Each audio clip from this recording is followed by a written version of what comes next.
నన్ను చాలా మంది చేత్తో పట్టుకుంటారు, కానీ బుర్రలో పెట్టుకోరు. నన్ను సగం మంది సమర్థిస్తారు, సగం మంది విమర్శిస్తారు, వ్యతిరేకిస్తారు. ఇప్పటికే మీకు అర్థమై ఉండాలి నేనెవరో. నేనే బైబిల్ని.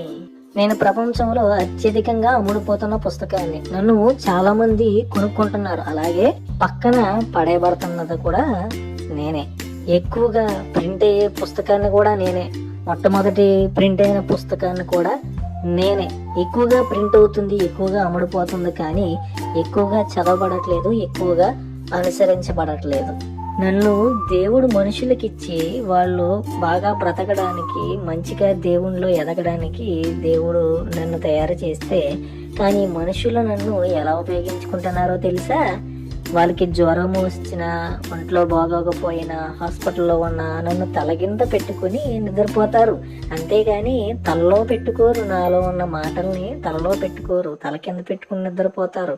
నన్ను అర్థం చేసుకోమని దేవుడిస్తే వాళ్ళు అర్థవంతంగా, అర్థం లేనిదానిగా నన్ను ఉపయోగించుకుంటున్నారు. పైగా నన్ను విమర్శిస్తున్నారు. నల్లట్ట పుస్తకం అంటున్నారు, నల్ల అక్షరాలతో ఉంది అని అంటున్నారు. అలా ఎందుకంటున్నారో మీకు తెలుసా? ఎందుకంటే నేను నల్లట్టతో ఉంటాను కాబట్టి నాలో ఉన్న అక్షరాలు నల్లగా ఉంటాయి.